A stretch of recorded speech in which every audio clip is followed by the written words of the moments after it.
প্রিয় বাংলাদেশের মানুষ, আমি আপনাদেরকে অনুরোধ করব ভাই, আল্লাহর দোহাই লাগে। আপনারা একটু সময় অপচয় হলেও আজকের এই ভিডিওটা একটু পুরোপুরি দেখবেন। দেখেন, জামাত শিবির এমন একটা দল যারা মানুষের নামে মিথ্যা প্রোপাগান্ডা এত বেশি ছড়িয়ে থাকে, যা বাংলাদেশে অন্য কারো বা অন্য কোনো দলের এরকম নজির আছে বলে আমার জানা নেই।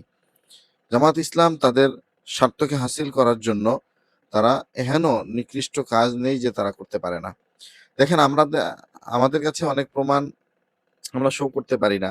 আমাদের কথা বলার মতো মানুষ নেই। আমরা অনেকে কথা বলতে পারি না।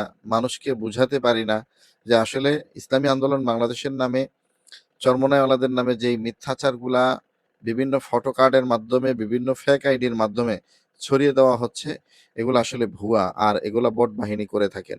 আর এই বট বাহিনী কাদের দ্বারা পরিচালিত, কোন সংগঠনের লোক, ইতিমধ্যে আপনারা সেটা স্পষ্ট ধারণা পেয়ে গিয়েছেন। এই জন্য আমি আপনাদের কাছে আজকে অনুরোধ করবো, আজকের এই ভিডিওটি খুবই খুবই গুরুত্বপূর্ণ হতে যাচ্ছে। শিবির যে কতটা নিকৃষ্ট, মানুষের নামে মিথ্যা ফটোকার্ড তৈরি করে, মিথ্যা স্ট্যাটাস দিয়ে মানুষকে বিভ্রান্ত করে, নিজেদেরকে মানুষের সামনে ভালো সাজানোর চেষ্টা করে, আর অন্যদেরকে তারা দমানোর চেষ্টা করে। মানুষের সামনে তারা এমনভাবে উপস্থাপন করে অন্যদেরকে, সাধারণ মানুষ তাদের এই ফটোকার্ড এবং তাদের এই ন্যারেটিভগুলো এমনভাবে গিলে, যার কারণে মানুষ ইসলামী আন্দোলন বাংলাদেশকে অনেকাংশে অনেক মানুষ আছে ঘৃণা করে। আর এই ঘৃণা বিদ্বেষগুলা এই বট বাহিনীরাই ছড়িয়ে থাকে। তো বিএনপির বিরুদ্ধেও তারা, এই বট বাহিনীরা, তারা কিন্তু অপপ্রচার চালাচ্ছে, বিভিন্ন ফটোকার্ড তৈরি করে বিএনপির নামেও মিথ্যাচার করছে। ঠিক আছে? তো আজকে সাদেক কাইয়ুম, ঢাকা বিশ্ববিদ্যালয়ের ভিপি, ডাকসু ভিপি সাদেক কাইয়ুম শিবিরের, আর বিএনপির ছিল আবিদ। আবিদ এবং এই কি বলে সাদেক কাইয়ুম দুজন একসাথে একই টকশোতে ছিল। আর সেই টকশোতে পাশে বসিয়ে, সাদেক কাইয়ুমকে পাশে বসিয়ে চোখে আঙুল দিয়ে এই আবিদ দেখিয়ে দিল যে জামাত শিবির তারা কতটা নিকৃষ্ট, তারা কিভাবে মানুষের সামনে এই ধরনের মিথ্যাচারগুলো প্রচার করে থাকে, বিভিন্ন একদম এভিডেন্স সহ, অল এভিডেন্স, একটা বই, মানে এই কি বলে এই আবিদ সেটা প্রমাণ স্বরূপ দেখিয়েছে। আমি আবিদের সেই ভিডিওটা আপনাদেরকে দেখাতে চাই। দর্শক, চলুন আমরা সেই ভিডিওটা দেখি, তারপরে কিছু কথা বলবো ইনশাআল্লাহ।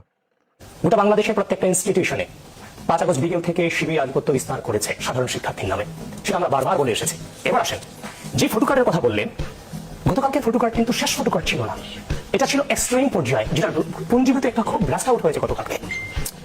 এই যে দেখেন, আমি যদি বলি এই মুহূর্তে বসে আমি যদি একটা ডকুমেন্ট শো করি, সুমাইয়া বান্না শিবিরের অ্যাক্টিভিস্ট, সে একদিন আগে পোস্ট করেছে যে এক পাক আর্মির স্ত্রী বলেছিল টোকাই দিয়ে গড়া জাতীয়তাবাদী ছাত্রদল পাক আর্মির স্ত্রী। আপনি চিন্তা করতে পারতেছেন? এরপরে এই সুমাইয়া বান্না গতকালকে পোস্ট করেছে, দাঁত কি শুধু মোসাদ্দেকে উঁচু নাকি কৃষ্ণাঙ্গদের রাতের রানীরও উঁচু? সহ্য করতে পারতেছেন? এই সুমাইয়া বান্নার সাথে কার ছবি দেখতে পাচ্ছেন? আমার সাথে বসে আছে সাদিক কাইয়ুমের ছবি দেখতে পাচ্ছেন। এখন আপনি আমাকে বলেন, যারা এই ধরনের নোংরা রিলেটিভ 5 আগস্টের পর থেকে একের পর এক ছড়িয়ে গিয়েছে, এই ঘটনা ঘটার পর আমরা সন্দেহ কাকে করবো? স্বাভাবিকভাবে আমি শিবিরকে করবো। আমাকে আজকে সুযোগ দেবেন, ওনাকেও সুযোগ দেবেন, কিন্তু ডকুমেন্টগুলো আসবো। এবার আসেন, এটা হচ্ছে একটা ডকুমেন্ট আমি আপনাকে দেখালাম। এবার আসেন যেখান থেকে ওগুলোর উৎপত্তি হয়েছে, প্রিয় দর্শক বৃন্দ, অল এভিডেন্স। এবার আসেন অল এভিডেন্সে শুরুতে যাই, যেখান থেকে 5 আগস্টের পরে আমাদের এই নোংরা রাজনীতির উৎপত্তি, এই যে ঢাবি কণ্ঠস্বর, যে ঢাবি কণ্ঠস্বর এখন তার নাম পরিবর্তন করে ডেইলি ডাকসুতে রূপান্তরিত হয়েছে। প্রিয় বাংলাদেশ, আপনাদেরকে দেখাচ্ছি আমি, এই যে ঢাবি কণ্ঠস্বর, একের পর এক সহজে জান্নাতে যেতে চাইলে আগে স্টেম্পোসেন্ডে আসুন বিএনপি নেতা সালাউদ্দিন আহমেদ। এভাবে যত ধরনের ভুয়া ফটোকার্ড আছে, ঢাবি কণ্ঠস্বরের নামে 5 আগস্টের পরবর্তী সময়ে ঢাকা বিশ্ববিদ্যালয়ের মাটি থেকে এগুলোকে ছড়িয়ে দেওয়া হয়েছে। এই যে আমি দেখালাম, এটা হচ্ছে ঢাবি কণ্ঠস্বর, প্রিয় বাংলাদেশের ঢাবি কণ্ঠস্বর। এবার আসেন নাম্বার 1। এবার আসেন নাম্বার 2, ডিউ ইনসাইডার। এই যে ডিউ ইনসাইডার দিয়ে যত ধরনের অপতথ্য অপপ্রচার ঢাকা বিশ্ববিদ্যালয় থেকে প্রয়োজন। তারেক রহমান হিন্দুদের জন্য 20% কোটা বরাদ্দের কথা বলেছেন, পরে বট বাহিরের ঘুম নেই। আমার কথা হলো ক্ষুদ্র নিগোষ্ঠীর কোটা পেলে হিন্দুরা কেন নয়, তানভীর হাজি মায়ের। এভাবে আমরা লম্বা সময় ধরে আলোচনা করব, আসবো আপনার কাছে। না কিছু সময় শেষ করতে দেন। তিনজন অতিথি আছেন, আমরা ডিউ ইনসাইডার। জি, এবার আসেন ডিউ অবজারভার। জি, এখন বর্তমান নাম ভয়েস অফ জেনজি। এই যে দেখেন, এই হচ্ছে ঘটনা, এই যে মিথ্যা যত ফটোকার্ড আছে এগুলো ছড়ানো হয়েছে। এবার আসেন 1 2 3 তিনটা পার্ট আমি শেষ করলাম, যেখান থেকে ঢাকা বিশ্ববিদ্যালয় থেকে 20 বাষ্প ছড়ানো হয়েছে, যে কথা আমরা বলিনি আমাদের নামে করে। এবার আসেন, এগুলো কে করেছে? এগুলো তো কেউ করেছে, কে করেছে? একজন অসাধারণ শিক্ষার্থীর আমল নাম, প্রিয় বাংলাদেশ, নাম ফয়সাল উদ্দিন, বাড়ি চট্টগ্রাম লোহাগড়া চম্বড়া ইউনিয়ন। এদিকে দেখেন, ডিপার্টমেন্ট ফার্সি ভাষা সাহিত্য, সেশন 18-19 মাস্টারদা সূর্যসেন হল, সে ঢাকা বিশ্ববিদ্যালয়ে থাকে, সাদিক কাইয়ুমের বন্ধু। এবার আসেন, এই যে ডিউ ইনসাইডার এসে ছবি তুলেছিল যখন, তারও পরিচয় দিচ্ছি। এবার আসেন মেইন কথায়। ফয়সালের যে মেইন ফেসবুক পেজ কিংবা মেইন ফেসবুক আইডি, সেই আইডিতে যখন তার ফোনের যে স্ক্রিন ভিডিও আমরা নিয়ে এসেছি, তার নিজের ফোনের স্ক্রিন ভিডিও, এই যে ফয়সাল, ডিউ ইনসাইডার, ডিউ অবজারভার, আওয়ার স্পিচ, ডিউ insider, English today, daily Ittehad, আস্তার বাজার, এই পেজগুলো ফয়সাল চালাতো। সাদিক কায়েম যখন হজে গিয়েছিলেন, উমরায় গিয়েছিলেন, তখন সাদিক কায়েম তাকে ফয়সালকে মেসেজ দিয়েছে যে তোমার জন্য আমি দোয়া করেছি। সে পোস্ট দিয়েছে, জীবনে কেউ একজন আছে যিনি আমার জন্য নাম ধরে দোয়া করেছেন মক্কায়, তিনি আমাদের ভিপি সাদিক কায়েম ভাই। এরপরে সে পোস্ট দিয়েছে, দেখেন এই বছর সম্ভাবনা, আগামী বছর আপনি এভিডেন্সগুলো তুলে ধরবেন, একবারে সব শেষ করলে আপনি পরে আলোচনার জন্য ফয়সাল নয়, ফয়সাল নয়, আমি শেষ করতে দেই। এইচ আল বান্না, যিনি ৭১ বর্তমানে ভিপি, এবং হচ্ছে যে আহমেদ জুবায়ের, এবং আমাদের আলোচনাটা।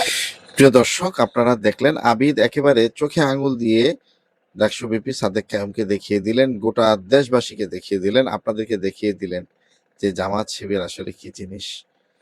এটা তো আবিদ মোটামুটি ধরিয়ে দিতে পেরেছে, কিন্তু আমরা ধরিয়ে দিতে পারি না, কারণ আমরা হয়তো অতটা চালাক না, আর এগুলা নিয়ে এতটা আমরা সময় নষ্ট করি না, যার কারণে আমরা এই প্রমাণগুলো দিতে পারি না। কিন্তু প্রকৃতপক্ষে ইসলামী আন্দোলন বাংলাদেশের নামে এমন এমন মিথ্যাচার করা হয় যে 400 কোটি টাকা বিএনপি থেকে খেয়ে সমঝোতা ভেঙেছে, তারপর আওয়ামী লীগের থেকে 300 কোটি টাকা খেয়ে তারপরে আওয়ামী লীগের সাথে নির্বাচন করেছে, আবার চরমনায় আওয়ামী লীগের দালাল, চরমনায় অমুকের দালাল, চরমনায় বিএনপির দালাল, আবার চরমনায় পীর বললেন যে জাইমা রহমান সে আল্লাহ তালার পক্ষ থেকে জাতির জন্য রহমত, নউজুবিল্লাহ। এই ধরনের কোনো কথা যদিও চরমনায় আল্লাহরা বলে নেই, কিন্তু তারপরেও এমনভাবে ফটোকার্ড তৈরি করা হয় এদের এই ফেক আইডি থেকে, এদের এই বট বাহিনী, যেটা মানুষকে বিভ্রান্ত করে।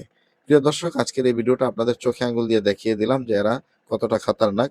আপনারাই আপনাদের বিবেক অনুযায়ী বিবেচনা করবেন যে আসলে এটা কোনো ইসলামিক দলের নেতাকর্মীরা করতে পারে কিনা। কমেন্ট বক্স আপনারা জানাবেন, এবং ভিডিওটা প্রচুর পরিমাণে শেয়ার করে দিবেন। যারা এখনো চ্যানেলটি সাবস্ক্রাইব করেননি, চ্যানেলটি সাবস্ক্রাইব করে পাশে থাকা বেল আইকনটি ক্লিক করে রাখবেন। দর্শকবৃন্দ, আজকের এই ভিডিও পর্যন্ত, দেখা হবে, কথা হবে নতুন কোনো ভিডিওতে। ততক্ষণ ভালো থাকবেন, সুস্থ থাকবেন। আল্লাহ তাআলার কাছে এই দোয়া করে আজকের ভিডিও থেকে বিদায় নিচ্ছি। আসসালামু আলাইকুম ওয়া রাহমাতুল্লাহি ওয়া বারাকাতুহু।